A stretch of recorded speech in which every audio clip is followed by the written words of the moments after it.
श्रीलंका के ऊपर जितना भी टोटल डेट है उसमें से सिर्फ 10% ही चाइना का है। ऐसी मिसकैलकुलेशन करने में श्रीलंका काफी आगे है और पाकिस्तान श्रीलंका से भी 4 कदम आगे है, क्योंकि 25,000 सैलरी वाले 1 लाख का आईफोन लेके चलते हैं तो सारे फिजिकल डेफिसिट में घूम रहे होते हैं। जब कोई चीज आपको फ्री में मिल रही होती है तो उसका प्राइस कहीं और से कोई और दे रहा होता है। इतने पे भी ये रुके नहीं, IMF के मना करने के बाद भी इन्होंने रिकॉर्ड तोड़ नोट छापे। लेकिन यही रीजन है कि कंट्रीज IMF को छोड़ के चाइना जैसी कंट्रीज से लोन लेती है। देखिए, श्रीलंका एक छोटी इकोनॉमी जरूर है, लेकिन ये कोई गरीब देश नहीं है कि जहां पे भुखमरी फैली हुई है।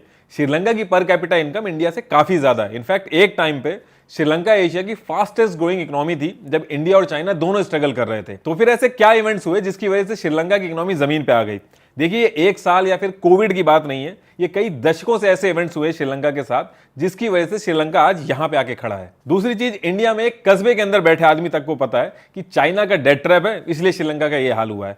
श्रीलंका इतना बड़ा देश है, इतनी बड़ी उनकी फाइनेंस एक्सपर्ट की टीम है, वो कभी ये चीज नहीं समझ पाए और पूरा देश चाइना को दिया है। तो ये इतना सिंपल नहीं है। अब एक परिवार के सारे भाई, इनफैक्ट 22-22, 33 साल के कजन्स मिनिस्ट्री संभालने में लगे हैं, अपने हिसाब से देश में रूल सेट कर रहे हैं, करप्शन के चक्कर में कई बार जेल भी गए हैं। उसके बाद भी वहां के लोग बाकी पार्टियों को छोड़ के खाली इसी परिवार को क्यों वोट दे रहे हैं? तो देखिए, जितना सिंपल ये लग रहा है उतना सिंपल है नहीं। अब एग्जाम के लिए पेपर नहीं है, स्ट्रीट लाइट जलाने तक के पैसे नहीं है, ये सब तो आपको ऑलरेडी पता है। इन सारी चीजों के पीछे एक्चुअल में रीजन क्या है वो डिस्कस करते हैं। देखिए, जब एशिया में देश आजाद हुए थे तो इंडिया और चाइना ने अपने खुद के इकोनॉमिक स्ट्रक्चर बनाए थे अपनी कंट्री के लिए।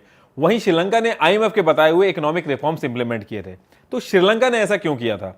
एक तो वेस्टर्न इन्फ्लुएंस था और दूसरा IMF जब लोन देता है तो उसके बताए हुए तरीके इंप्लीमेंट करने होते हैं आपको अपनी कंट्री में। इंडिया ने भी जब 1991 में लोन लिया था IMF से तो कुछ टाइम के लिए IMF के बताए हुए रेगुलेशन फॉलो किए थे। IMF पे हमेशा से आरोप लगते रहे कि US और वेस्टर्न कंट्रीज के हिसाब से फंक्शन करती हैं। इनके रूल्स भी ऐसे ही होते हैं, जैसे कि प्राइवेटाइजेशन को बढ़ावा दो, बाहर की कंपनी को आने दो, ग्लोबल ट्रेड बढ़ाओ, जो अल्टीमेटली वेस्टर्न कंट्रीज को एडवांटेज देती हैं।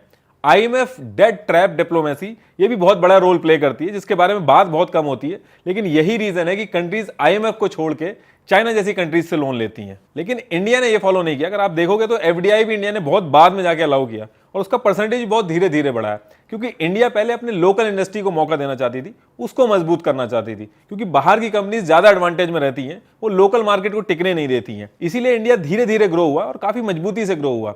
लेकिन आप पूछोगे कि श्रीलंका जब इतनी तेजी से एशिया में ग्रो कर रहा था तो उसको IMF से लोन लेने की क्या जरूरत पड़ी? देखिए, श्रीलंका में आपको एक चीज थोड़ी समझनी होगी कि श्रीलंका में जो पॉपुलेशन है वो मेनली 2 पार्ट में है। एक सिन्हाला जो बुद्धिस्ट है, ये 75% ऑफ पॉपुलेशन है। दूसरे हैं तमिल्स जो 12% ऑफ पॉपुलेशन है और बाकी माइनॉरिटीज हैं। सिन्हालाज और तमिल्स में हिस्टोरिकल और पॉलिटिकल मतभेद बहुत ज्यादा हैं और ये मतभेद इतने ज्यादा हैं कि 1983 से 2009 तक श्रीलंका में सिविल वॉर हुई, जहां पे जो तमिल्स हैं वो श्रीलंका से हटके एक अलग देश बनाना चाहते थे और इस वॉर के चलते श्रीलंका की इकोनॉमी बहुत ज्यादा क्रम्बल करने लगी। डिफेंस बजट जो श्रीलंका का 6% के अराउंड रहता था वो सारे अदर डेवलपमेंट को छोड़ के डिफेंस बजट उनका 21% हो गया था। महिंद्रा राजपक्षे और उनके खानदान ने एक चीज समझ ली थी कि अगर ये सिन्हालीस की बात करेंगे तो इनका पावर में रहना बहुत आसान हो जाएगा। बीच बीच में इन्होंने कई चीजें ऐसी भी करी जहां पे जो तमिल एरिया है, जो कि ईस्ट तमिल एरिया है, वहां पे आर्कियोलॉजिस्ट की टीम बनाई और इस टीम में सारे सिन्हालीस रखे और ये अनाउंस कर दिया कि यहाँ बुद्धिस्ट थे पहले, ताकि सिन्हालीस खुश रहें। और ऐसी एक्टिविटीज ये टाइम टू टाइम करते रहते थे और यही रीजन था कि वहां की जो मेजोरिटी ऑफ पॉपुलेशन थी, जो कि 75% थी, इसने पूरे नेपोटिज्म को इग्नोर करके इस परिवार को सत्ता में रखा। महिंद्रा राजपक्षा 2005 से 2015 तक प्रेसिडेंट रहे और अगर अभी की भी बात करें तो गोटाबाया राजपक्षा श्रीलंका के प्रेसिडेंट बनते ही अपने भाई महिंद्रा राजपक्षा को PM बना दिया। इनके बेटे नमल राजपक्षा को यूथ एंड स्पोर्ट मिनिस्टर बना दिया। बसिल राजपक्षा तो एलिजिबल ही नहीं थे मिनिस्टर बनने के लिए, क्योंकि अमेरिकन बेस्ड श्रीलंकन थे, तो इनको मिनिस्टर बनाने के लिए एक कानून ही बदल दिया इन्होंने, एक नया बिल लेके आए और इनको फाइनेंस मिनिस्टर बना दिया गया। ऐसे कर करके सिर्फ भाई नहीं, पूरे खानदान और यहां तक कि जो दूर दूर के कजन होते हैं उन सबको हायर पोजीशन पे बैठा दिया गया। इससे हुआ यह कि सारा कंट्रोल एक परिवार के हाथ में चला गया। सारा कंट्रोल जब एक आदमी के हाथ में चला जाता है तो वो जो बेवकूफी करता है उसको रोकने वाला कोई नहीं होता है और यही चीज यहां पे भी हुई। भले श्रीलंका का लिटरेसी रेट 92.3% है, लेकिन industry based skills and real world exposure से कोसों दूर है।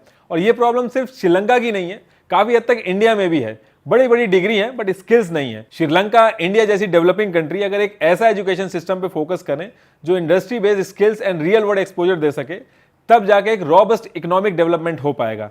इंडिया में आज भी ऐसे स्टार्टअप्स एंड प्लेटफॉर्म की बहुत ज्यादा जरूरत है। अच्छी बात यह है कि इंडिया में सनस्टोन जैसे प्लेटफॉर्म इस एरिया में एक ड्रास्टिक चेंज ला रहे हैं। ये एकेडमिक इंस्टीट्यूट्स के साथ मिलकर स्टूडेंट्स को अप स्किल करने पर वर्क कर रहे हैं ताकि कैंपस टू कॉर्पोरेट का जो इतना बड़ा गैप है मार्केट में वो फिल हो सके। सनस्टोन 25 से ज्यादा शहरों के अंदर 30 से ज्यादा इंस्टीट्यूट्स में अंडर ग्रेजुएट और पोस्ट ग्रेजुएट स्टूडेंट्स को करियर ओरिएंटेड ट्रेनिंग और एक्स्ट्रा करिकुलर इंटरवेंशंस प्रोवाइड कराता है। अच्छी बात यह है कि Sunstone adversity Lucknow super giant IPL team के एसोसिएट स्पॉन्सर भी हैं। आपको भी लाइफ में जीत हासिल कराने के लिए सनस्टोन ने जीतेगा स्पार्क ही स्कॉलरशिप लॉन्च की है।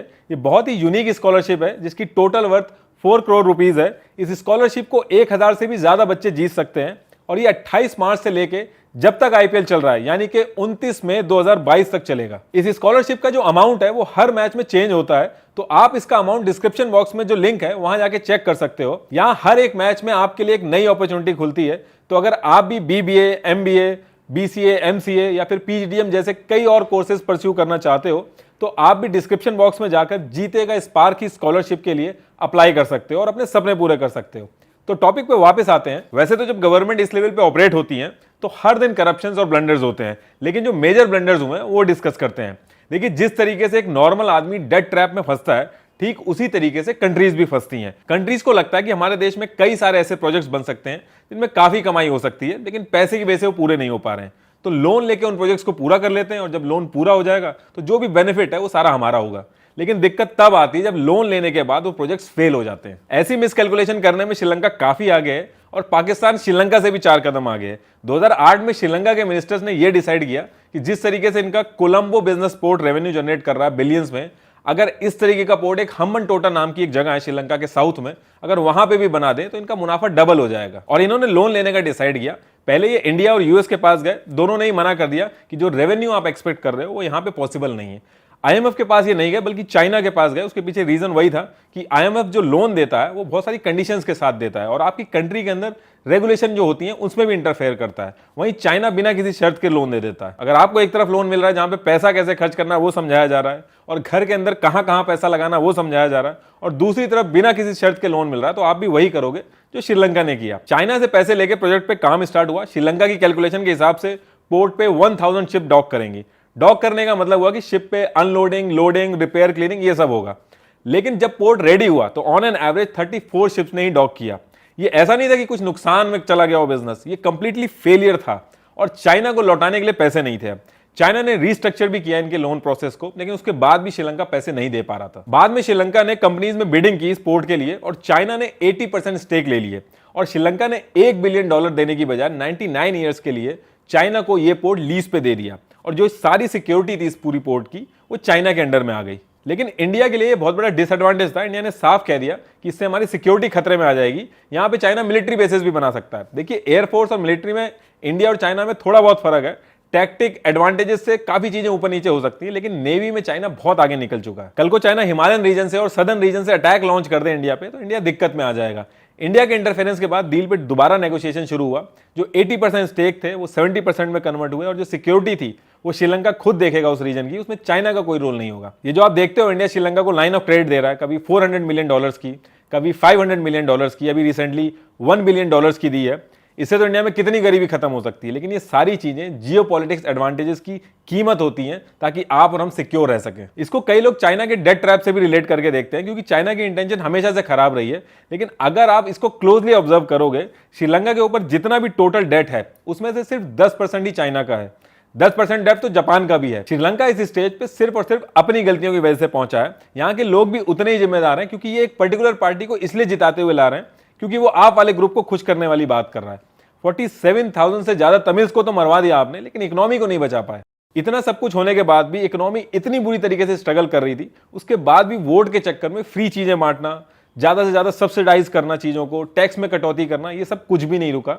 जब कोई चीज आपको फ्री में मिल रही होती है तो उसका प्राइस कहीं और से कोई और दे रहा होता है। 19 में कंट्री की इकोनॉमी खराब होने के बावजूद भी 15% वैट टैक्स को हटा के 8% कर दिया गया। ये करने से लोग काफी खुश हुए कि हमने देखो कितना अच्छा नेता चूज किया। आईएमएफ भी काफी खुश हुआ, क्योंकि ऐसा करने से श्रीलंका आके बिजनेस करना बहुत आसान हो जाता है। ये करने के बाद श्रीलंका का टैक्स कलेक्शन एकदम से आधा हो गया, और ये सब कोविड से पहले चल रहा था। कोविड आना भी बाकी था। श्रीलंका एक टूरिज्म बेस्ड इकोनॉमी है। श्रीलंका का 12.6% जीडीपी का टूरिज्म से आता है। इंटरनल इनस्टेबिलिटी के चलते 2019 में ईस्टर अटैक हो गए, जहां पे फॉरेनर्स मारे गए, होटल में अटैक हुए, जो इनका मेन सोर्स था कमाई का वो भी डाउन हो गया। फिस्कल डेफिसिट इनका 10% तक चला गया, लेकिन उसके बाद भी इन्होंने पॉलिसी सही नहीं की, बल्कि लोन ले लेके इन्होंने अपना काम चलाया। फिस्कल डेफिसिट का मतलब है कि आपकी जितनी आमदनी है उससे ज्यादा आप खर्चा कर रहे हो। मान लो आप साल का 100 रुपए कमा रहे हो, 106 रुपए आप खर्च कर रहे हो, तो आप 6% फिस्कल डेफिसिट में हो। आपने देखा होगा कि 25,000 सैलरी वाले 1 लाख का आईफोन लेके चलते हैं तो वो सारे फिस्कल डेफिसिट में घूम रहे होते हैं। 10% फिस्कल डेफिसिट बहुत ज्यादा होता है। अभी करंटली 11% हो गया है। 16 बार आईएमएफ से लोन ले चुका है श्रीलंका और अब 17वीं बार लेगा। चाहे कोई भी सरकार हो, अगर वो बिना किसी चीज की परवाह करे वोट के चक्कर में फ्री में चीजें बांट रही है या पॉलिसी बना रही है बिना इकोनॉमी को ध्यान में रखे, वो आगे चल के बहुत ज्यादा दिक्कत में आती है। अब एक सरकार फ्री में कुछ दे रही है और लोगों को खुश कर रही है, तो दूसरी सरकार भी तो ये चीज कर सकती है। कोई अपनी जेब से पैसा थोड़ी देना, इसमें बहुत सारी चीजें होती हैं। इसलिए जब फिस्कल डेफिसिट ज्यादा हो, इकोनॉमी एकदम डाउन हो, उसके बाद भी आपको लुभावनी पॉलिसीज दी जा रही हो, आपको फ्री में चीजें बांटी जा रही हो, तो आप समझ जाइएगा कि 20,000 सैलरी के साथ आपको 1 लाख का आईफोन दिलवाया जा रहा है। श्रीलंका की जो इकोनॉमी थी उसकी कमर तो कोविड से पहले ही टूट गई थी, लेकिन कोविड के आने के बाद सारी चीजें खुल के सामने आ गई, क्योंकि कोविड से जो नुकसान हुआ उसको श्रीलंका डेट लेके पूरा नहीं कर पा रहा था। कोविड आने के बाद एक्सपोर्ट, टूरिज्म सब बंद हो गया। ये सारी चीजें बाकी देश के साथ भी हुई, लेकिन श्रीलंका पहले से ही क्रम्बल कर रहा था, तो पूरी तरीके से फेल हो गया। अब आप सोच रहे होंगे कि डेट ले लेके इन्होंने कंट्री का हाल तो खराब कर दिया, लेकिन एग्रीकल्चर तो ये खुद से प्रोड्यूस करते हैं, वहां क्या दिक्कत हुई? देखिए, जब एक इनकेपेबल गवर्नमेंट रूल करती है तो वो सही चीजों को भी बर्बाद करने का पूरा इंतजाम करती है। एक दिन अचानक से गवर्नमेंट ने यह अनाउंस कर दिया कि आज से श्रीलंका पूरे वर्ल्ड में एक मिसाल बनेगा और श्रीलंका में पेस्टिसाइड और फर्टिलाइजर बैन हो जाएंगे। आज से कोई इनको यूज नहीं करेगा, ना कोई रिसर्च, ना कोई सजेशन, रातों रात ये फैसला ले लिया गया। अब जो फसल खराब होनी थी उनके लिए दवाई नहीं थी, इस फैसले के चक्कर में प्रोडक्शन एकदम से खत्म हो गया, फूड की शॉर्टेज हो गई, चावल जो एक्सपोर्ट करते थे वो इनको इंपोर्ट करना पड़ेगा। इन सब वजह से लोगों ने होर्डिंग स्टार्ट कर दी और आटे चावल के दाम बहुत ज्यादा बढ़ गए। हालत ये हो गई थी कि फॉरेन रिजर्व का यूज करके फूड आइटम मंगवाने की नौबत आ गई थी। जो देश सेल्फ सफिशिएंट था उसको फॉरेन रिजर्व यूज करके वही चीज खरीदनी पड़ रही थी। इसके पीछे यह भी कहा जा रहा है कि गवर्नमेंट के पास इतना फॉरेन रिजर्व ही नहीं था कि फर्टिलाइजर और पेस्टिसाइड खरीद पाए, इसलिए कदम उठाया गया ऑर्गेनिक फार्मिंग का। लेकिन अगर इस पर्सपेक्टिव से भी आप देखो तो इससे तो और नुकसान हो गया। जो चीज नहीं खरीदनी थी बाहर से वो भी खरीदनी पड़ी और महंगाई अलग से बढ़ गई। इतने पे भी ये रुके नहीं, आईएमएफ के मना करने के बाद भी इन्होंने रिकॉर्ड तोड़ नोट छापे। 6 अप्रैल को इन्होंने 119.08 बिलियन पैसे छाप दिए। इससे महंगाई और बढ़ गई और कुछ नहीं हुआ। आज की डेट में यह हाल हो गया कि इनके पास स्ट्रीट लाइट जलाने तक का पैसा भी नहीं है। लोग सड़कों पर आ चुके हैं।